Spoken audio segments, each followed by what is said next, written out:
नमस्कार दोस्तों, कैसे हैं आप सब। गोल स्टडी अजमेर के यूट्यूब चैनल पर एक बार फिर से आपका स्वागत है। सौरमंडल और ब्रह्मांड के बारे में हम जान रहे थे। 2 लेक्चर्स आ चुके हैं। आज इसी सीरीज का तीसरा वीडियो है और आज से ये मान लो आपने अगर पिछले 2 वीडियो को सीरियस नहीं पढ़ा और आपने देखा भी नहीं हो तो भी कोई दिक्कत की बात नहीं है, लेकिन आज से जो पढ़ा रहा हूँ वो पेपर में पक्के सवाल आते हैं। ठीक है, तो इस वीडियो को पूरे सीरियस होकर ढंग से देखिएगा। मुझे उम्मीद है आपको आसानी से समझ में आएगा और याद भी रहेगा। कई लोगों को सौरमंडल बहुत कठिन लगता है, इसके बाद आपको कठिन नहीं लगेगा। तो चालू करें। ठीक, अपने टॉपिक का नाम क्या है? सौरमंडल। क्या है? सौरमंडल। सबको पता है ये बात तो? ठीक है, तो अब सुनना सौरमंडल के बारे में अपन जो पढ़ रहे हैं कि सौरमंडल जो है इसमें क्या क्या आता है। सौरमंडल का मतलब है, सौरमंडल का मतलब क्या है? सूर्य और इसके परिवार। सूर्य और इसका परिवार। सुनिएगा दोस्तों, सौरमंडल का मतलब क्या? सूर्य और इसका परिवार। सूर्य व इसका परिवार किसमें आता है? सौरमंडल में। अब सूर्य के परिवार में कौन कौन है तो सुनना, सौरमंडल में कौन कौन आते हैं। ध्यान रखना, सौरमंडल में क्या क्या चीज अपन कहते हैं ना, सौरमंडल। ये सौरमंडल में आप क्या क्या पढ़ते हो तो सुनना। सूर्य पढ़ोगे इसके सौरमंडल के अंदर, 8 ग्रह पढ़ोगे, फिर अपन पढ़ेंगे उपग्रह लगभग 192 के आसपास। ठीक है ना। सूर्य, ग्रह, उपग्रह, धूमकेतु, नाम तो सुने ही होंगे कभी इनके, उल्का पिंड, क्षुद्र ग्रह। ठीक है, ये सारे के सारे क्या हैं? सौरमंडल में आते हैं। किसमें आते हैं? सौरमंडल। तो एक चीज क्लियर रखना, कभी भी ये मत सोचना कि सौरमंडल में केवल सूर्य और ग्रह ही आते हैं। मेरे को पक्का पता है 90% लोगों को ये ध्यान थी कि सौरमंडल मतलब सूर्य और बाकी 8 के 8 ग्रह पढ़ेंगे। नहीं, सौरमंडल में सूर्य तो आता है जो आता है, उसके अलावा ग्रह भी आते हैं, ग्रहों के चक्कर लगाने वाले उपग्रह भी आते हैं, धूमकेतु, उल्का पिंड, क्षुद्र ग्रह, इनके बारे में भी अपन जानेंगे ढंग से, बहुत आसान चीजों में। आज तक इनके नाम ही सुने हैं, ये समझ में नहीं आई कि ये क्या चीज है। तो सौरमंडल में सूर्य, ग्रह, उपग्रह, धूमकेतु, उल्का पिंड, क्षुद्र ग्रह के बारे में अपन जानेंगे। इतनी बात आ गई समझ में? ठीक है, अब सुनो, सौरमंडल में कितने ग्रह हैं? सौरमंडल में 8 ग्रह हैं। कितने ग्रह हैं? सौरमंडल में वर्तमान में 8 ग्रह हैं। शायद ही कोई ऐसा प्राणी होगा जिसको ये लगता होगा कि 9 ग्रह हैं अभी सौरमंडल में। ठीक, अब तो सबको पता होता है कि सौरमंडल में कितने ग्रह हैं? 8 ग्रह हैं। तो पहले 9 ग्रह हुआ करते थे। ठीक है, जब हम छोटे थे तब यही सुना करते थे सौरमंडल में कितने ग्रह होते हैं? 9। अब 8 पढ़ते हैं अपन। 9 ग्रह कैसे थे? कौन था ऐसा 9वां ग्रह जो हट चुका है? तो सुनना, 2006 के टाइम की बात है। 2006 में प्राग सम्मेलन। कौन सा सम्मेलन? प्राग सम्मेलन। ध्यान रखना इसके बारे में। कभी नाम सुनाओ? चेक गणराज्य। ठीक है, चेक गणराज्य की राजधानी है प्राग। ठीक है, तो 2006 में प्राग सम्मेलन चेक गणराज्य में साइंटिस्टों की मीटिंग हुई थी। 2006 में प्राग सम्मेलन चेक गणराज्य में प्लूटो, कभी नाम सुनो प्लूटो या यम ग्रह, हिंदी में बोलते हैं यम। तो 2006 में प्राग सम्मेलन में प्लूटो या यम को ग्रहों की कैटेगरी से निकाल दिया गया। ग्रहों की कैटेगरी से क्या कर दिया? निकाल दिया गया। क्यों निकाला था? ऐसा क्या गुनाह किया? ठीक है ना। तो भाई साहब, इनको इसलिए निकाला था प्लूटो को, या फिर जिसको हम कहते हैं यम, यानी यम, अब सीधी सी बात है, यम अब 9 ग्रहों में शामिल नहीं है। अब ग्रह कितने हो चुके हैं? 8 हो चुके हैं। यम को बाहर निकाल दिया गया है। क्यों निकाला?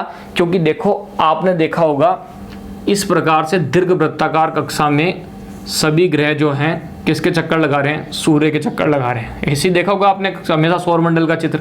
ठीक है, सबसे लास्ट में था प्लूटो या फिर यम। ये यम जो है, एक तो बहुत टाइम लगा दिया करता था चक्कर लगाने में सूर्य का। ठीक, कोई दिक्कत की बात नहीं है। देखो, ग्रह की परिभाषा क्या होती है? ग्रह वो है, ग्रह वैसे भी ग्रीक शब्द से आया है, और ग्रीक शब्द में ग्रह का मतलब भी यही निकलता है, घुमक्कड़। जो घूमने वाला होता है वो होता है ग्रह, और ग्रह जितने भी हैं वो किसके चक्कर लगाते हैं? सूर्य के। अगर ग्रहों की अपन सीधी सी बात है, छोटी सी परिभाषा देखें, जो कॉमन परिभाषा है, तो ग्रह वो होते हैं जो सूर्य के लगाते हैं, चक्कर लगाते हैं। ठीक है, यम सबसे लास्ट में था, और यम की कक्षा इस प्रकार से थी कि यम सभी के चक्कर लगाता था। केवल सूर्य के नहीं, ये दूसरे ग्रहों के भी चक्कर लगा रहा था। और जो ग्रहों के भी चक्कर लगाएगा वो तो उपग्रह होगा। जो सूर्य के चक्कर लगाते हैं वो ग्रह होते हैं, और जो ग्रहों के चक्कर लगाता है वो क्या होता है, उपग्रह होता है। चलो ये भी कोई दिक्कत की बात नहीं। सबसे बड़ी बात यम को हटाने के पीछे सबसे बड़ी बात ये थी कि वरुण नाम का जो ग्रह है, ठीक है, जिसको हम बोलते हैं नेपच्यून, ठीक है ना, ये जो वरुण नाम का ग्रह है, इस वरुण नाम के जो ग्रह की कक्षा है, देखो हर ग्रह की एक कक्षा होती है, जैसे ये कक्षाएं हैं, कोई ग्रह घूमेगा ना सूर्य के चारों तरफ चक्कर लगाना, यहाँ सूर्य है तो वो इधर इधर इसी रूट पे घूमेगा। जैसे कि यहाँ पर कोई ग्रह है, अब ये सूर्य है, इसके चक्कर लगाएगा तो अपनी एक फिक्स कक्षा है ये, इस कक्षा से बाहर कभी नहीं आएगा। कोई भी ग्रह जो है अपनी कक्षा को नहीं छोड़ता, अपनी कक्षा में सूर्य के चारों तरफ क्या लगाता है, चक्कर लगाता है, ठीक है ना। यम या प्लूटो जो था वो अपनी कक्षा को छोड़ देता था और वरुण की कक्षा काट दिया करता था बेचारे की। वरुण के रास्ते में कौन आ जाता था, यम आ जाया करता था। तो यम ग्रह को बाहर निकालने का सबसे बड़ा कारण यह था कि एक तो ये सभी ग्रहों के क्या लगाता था, चक्कर लगाता था। फिर सबसे बड़ी बात यह थी कि वरुण नामक जो ग्रह है उसकी कक्षा को ये ओवरलैप करता था, अतिव्यापन करता था, काटता था। इसलिए वरुण ग्रह की कक्षा को काटने के चक्कर में यम को जो है ग्रह के दर्जे से क्या कर दिया गया, हटा दिया गया, कि इसको बोना ग्रह दिया है नाम। क्या दिया है, बोना ग्रह। तो ध्यान रखना यम अब क्या है, ग्रह नहीं है, ये बोना ग्रह है, ठीक। तो अब एक और चीज ध्यान रखना, 2006 में प्राग सम्मेलन चेक गणराज्य में प्लूटो या हमको ग्रह की कैटेगरी से निकाल दिया गया, क्योंकि ये स्क्रीनशॉट है ना एक प्रकार से आपके लिए नोट्स है, पॉइंट टू पॉइंट, बहुत आसान सी में, ठीक है ना। क्योंकि यम वरुण की कक्षा काटता था, कक्षा में अति व्यापन करता था, इसको एक किताबी भाषा में शब्द बोले तो अति व्यापन करता था, ओवरलैप करता था, अपनी भाषा में बोले तो कक्षा को काटता था। कक्षा को क्या करता था, काटता था, ठीक है।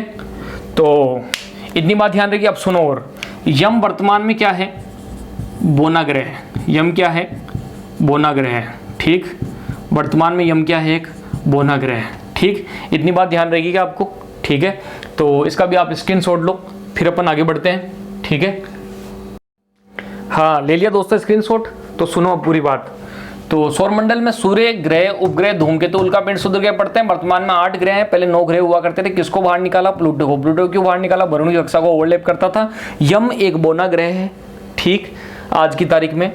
और इसके अलावा एक और चीज बता देता हूँ, चेरॉन, सरस और जेना, ये क्या चीज है, चेरॉन, सेरस और जेना क्या है, ये भी बोने ग्रह हैं। ध्यान रखना थोड़ा सा बड़े लेवल के एग्जाम के लिए, ठीक। चेरॉन, सरस और जेना जो है बोने ग्रह हैं, यम भी एक बोना ग्रह है।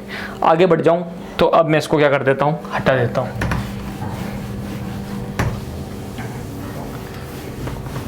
अब देखो दोस्तों, अब अपनी मेन चीज चालू हो रही है और यहीं से सवाल आने क्या हो जाएंगे शुरू। हालांकि अभी जो पढ़ा है ये भी इंपॉर्टेंट ही था। अब थोड़ा सा आप बोर्ड पे देखना, मैं ग्रह बना रहा हूं, ठीक।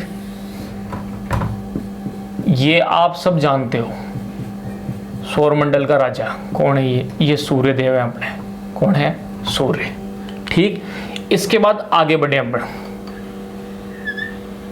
फिर आगे बढ़े,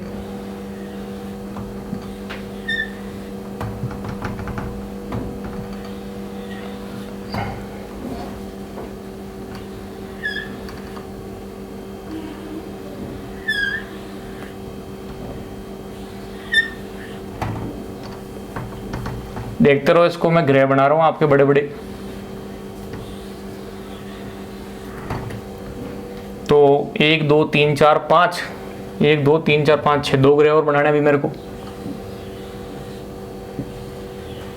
तो अब सुनना दोस्तों, ये मैंने 8 ग्रह बना दिए हैं। ये तो सूर्य है और ये बाकी के 8 ग्रह हैं, ठीक है ना। इनको थोड़ा सा रंग भी भर देता हूं मैं। ये तो देखो कौन सा है, देखो अब सुनना, सबसे पहला ग्रह कौन सा है, अभी इनको याद करा दूं, मैंने ट्रिक बना रखी है, आप चिंता मत करो इसके लिए, ठीक है ना। तो सबसे पहले देखिएगा आप, ये तो कौन सा ग्रह है, बुध। ये कौन सा ग्रह है, बुध। ये कौन सा ग्रह है, शुक्र। ये कौन सा ग्रह है, पृथ्वी। ये कौन सा ग्रह है, मंगल। ये कौन सा ग्रह है, बृहस्पति। ये कौन सा ग्रह है, शनि, ठीक है। ये कौन सा ग्रह है, अरुण। और ये कौन सा ग्रह है, वरुण, ठीक है। इतनी बात आ रही। देखो 8 ग्रह बनाए मैंने, बुध, शुक्र, पृथ्वी, मंगल, बृहस्पति, शनि, अरुण और वरुण। पृथ्वी का रंग कौन सा है, नीला रंग है, पृथ्वी का रंग कौन सा है? नीला रंग। ठीक, क्योंकि आपको पता भी है पृथ्वी को कौन सा ग्रह बोलते हैं? नीला ग्रह। नीला ग्रह क्यों बोलते हैं पृथ्वी को? क्योंकि पृथ्वी के जो है लगभग 71% भूभाग पर क्या है? जल है। ठीक है ना। हाँ, तो पृथ्वी जो है नीला ग्रह है। इसके बाद आगे बढ़े अपन। ठीक, तो अब क्या आ रहा है आपके? मंगल।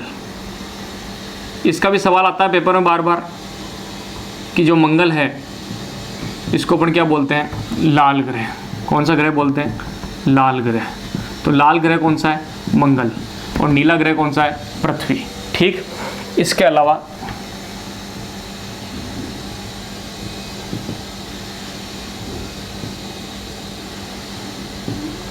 ये कौन सा ग्रह है? बृहस्पति ग्रह। ठीक, इसके अलावा ये कौन सा ग्रह है? शनि ग्रह है। ठीक, और ये कौन सा ग्रह है? अगला जो मैं बना रहा हूं आपके सामने, ये अरुण है। कौन सा ग्रह है ये? अरुण। ठीक, अरुण को अपन बोलते हैं हरा ग्रह। कौन सा ग्रह? हरा ग्रह। तो 3 सवाल तो मैंने यहीं क्लियर करा दिए इस चित्र के अंदर ही कि नीला ग्रह जो कौन सा है? पृथ्वी है। लाल ग्रह कौन सा है? मंगल है। हरा ग्रह कौन सा है? अरुण है। कितने ग्रह हैं ये? 8 ग्रह हैं। बुध, शुक्र, पृथ्वी, मंगल, बृहस्पति, शनि, अरुण और वरुण। तो सूर्य के सबसे नजदीक कौन सा है? बुध। उसके बाद शुक्र, शुक्र के बाद पृथ्वी, पृथ्वी के बाद मंगल, मंगल के बाद बृहस्पति, बृहस्पति के बाद शनि, शनि के बाद अरुण, अरुण के बाद वरुण। अब कैसे याद करें?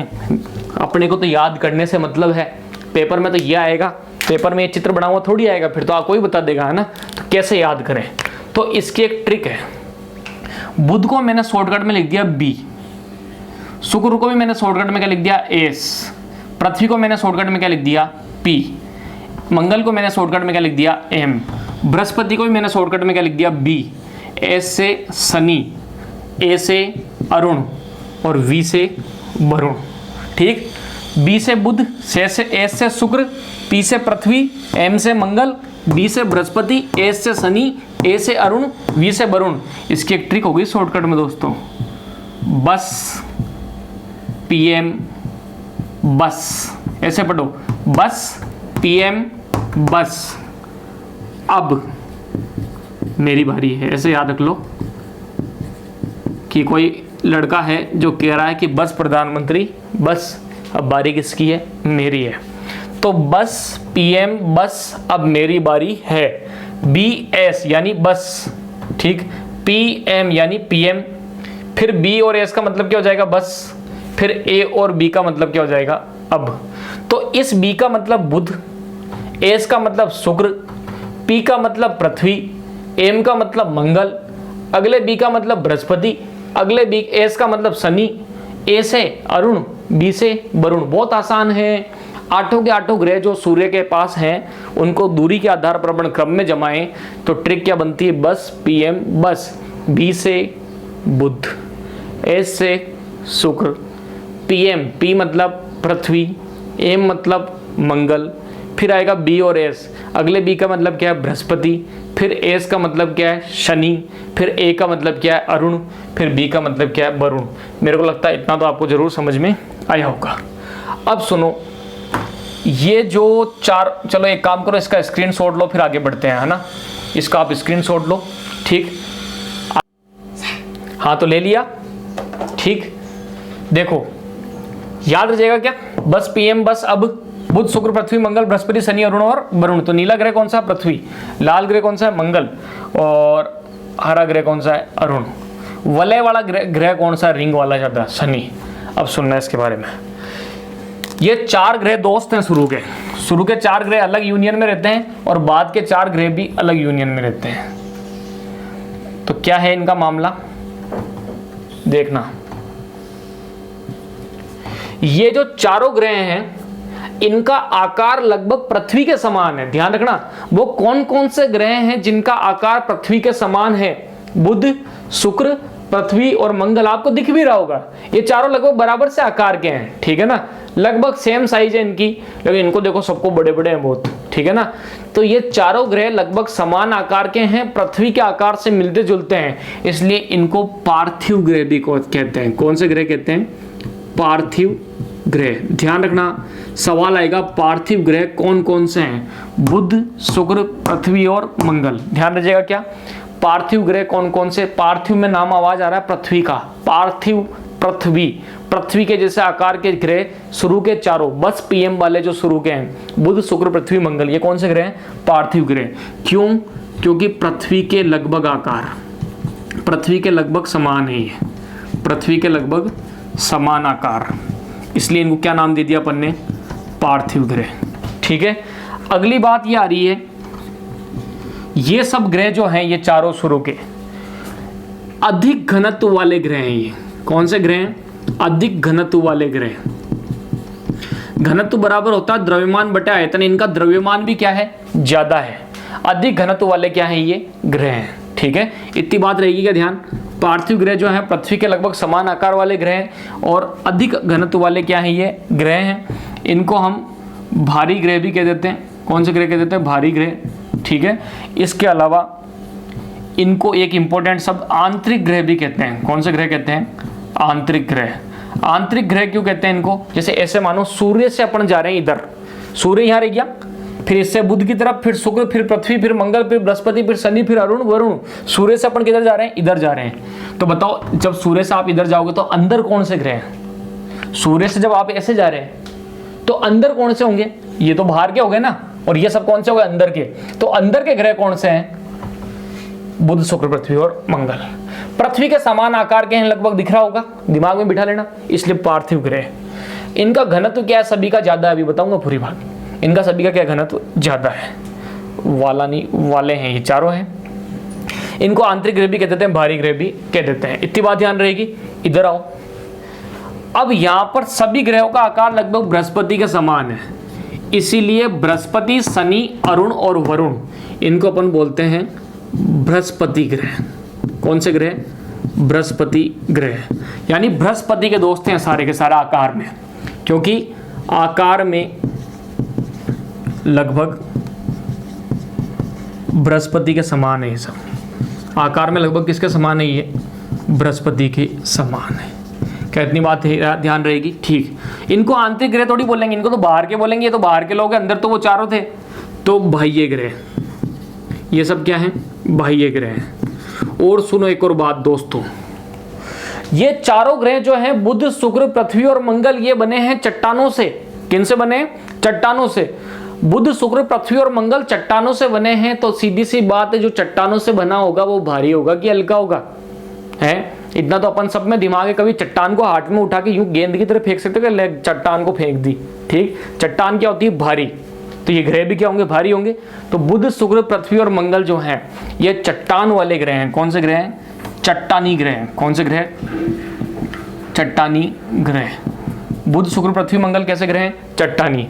अब जो चट्टान के ग्रह होंगे वो भारी होंगे, और जो भारी होंगे उसका द्रव्यमान भी क्या होगा, ज्यादा होगा, और जिसका द्रव्यमान ज्यादा उसका घनत्व भी क्या होगा, ज्यादा। यही तो बात मैंने लिखी है, अधिक घनत्व वाले ग्रह कौन से हैं। ठीक, रटा नहीं रहा हूं, चीजों को पूरे लॉजिक से बता रहा हूं, ध्यान से समझते रहिए, पक्का याद रहेगा। ठीक है, ये हो गए बाह्य ग्रह। हाँ, अब सुनो, ये कैसे ग्रह होंगे, ये चारों, ये थोड़े हल्के ग्रह हैं, हल्के ग्रह। इनका घनत्व भी क्या होता है, कम होता है, घनत्व कम।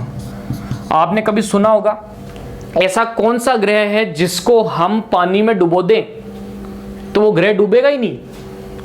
गजब का सवाल है, रोचक सवाल है। शनि ग्रह ऐसा ग्रह है, सैटर्न ऐसा ग्रह है, इसको आप कितने भी पानी में डुबो दो ये ग्रह पानी में डूबेगा ही नहीं। क्योंकि देखो साइंस का एक रूल होता है, जिसका घनत्व बहुत कम होता है, पानी से भी कम होता है, ठीक है ना, वो चीज कभी भी पानी में नहीं डूबेगी, वो पानी के ऊपर तैरेगी। और शनि का घनत्व इतना कम है, इतना कम है कि ये पानी के ऊपर भी क्या करता है, तैरता है।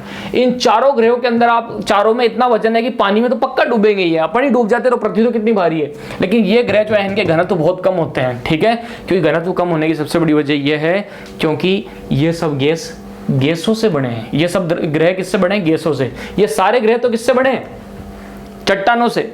जो चट्टानों से बना होगा वो क्या होगा, भारी। जो भारी होगा उसका द्रव्यमान क्या होगा, ज्यादा होगा। घनत्व बराबर क्या होता है, द्रव्यमान बटे आयतन। जिसका द्रव्यमान ज्यादा होता है उसका घनत्व भी क्या होता है, ज्यादा होता है। इस बात को हमेशा ध्यान रखना। समझा देता हूँ, आर्ट्स वालों को समझ में नहीं आती होगी ये बात, थोड़ा सा साइंस वाले तो फिर भी मानते हैं इस बात को। घनत्व बराबर द्रव्यमान बटे आयतन। तो सुनो, घनत्व के बराबर में ऊपर की तरफ कौन है? द्रव्यमान, यानी द्रव्यमान बढ़ेगा तो घनत्व का मान भी बढ़ेगा, लेकिन आयतन बढ़ेगा तो आयतन और घनत्व के अंदर व्युत्क्रमानुपाती संबंध है। आयतन बढ़ेगा तो सीधी सी बात है घनत्व के मान में क्या आएगी? कमी आएगी। और हमेशा सुना होगा ठोस, द्रव और गैस के अंदर कि सबसे ज्यादा आयतन ठोस का होता है कि द्रव का होता है कि गैस का होता है? गैस का होता है भैया।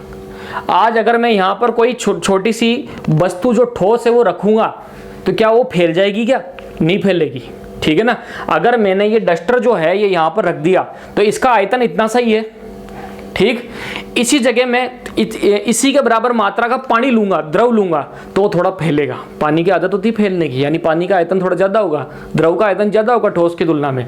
और इसी जगह में अगर गैस लूं, यहाँ पर मैं कोयला जलाऊं, उससे जो कार्बन निकलेगा, कार्बन डाइऑक्साइड वगैरह, पूरे कमरे में फैल जाएगी। और जितनी ज़्यादा फैलेगी उतना ही आयतन क्या होता है? ज़्यादा।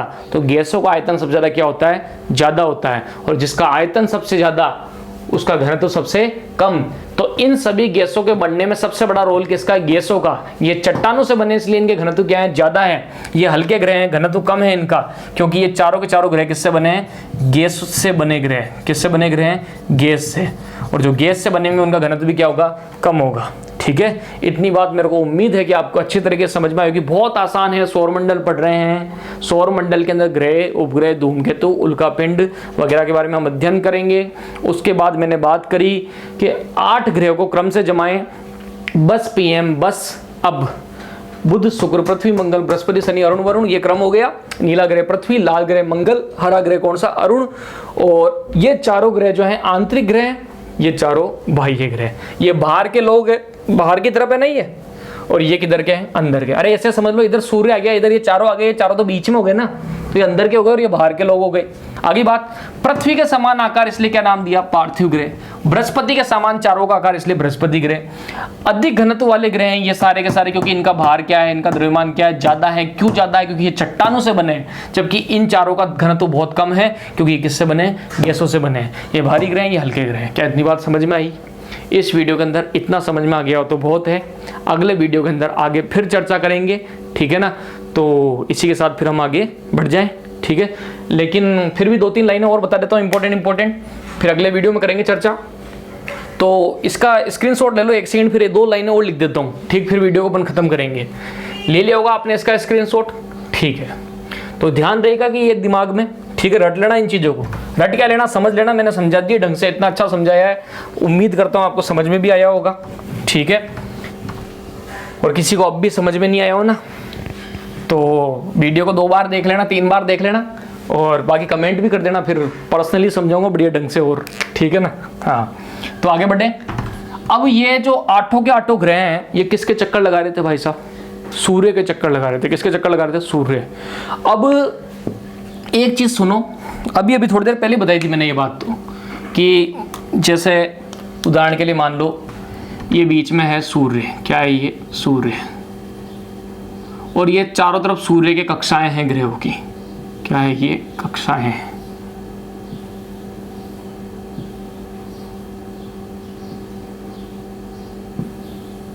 ठीक, ऐसे ही देखा होगा आपने चित्र, ठीक। उसमें अलग अलग ग्रह अलग अलग कक्षा के अंदर है।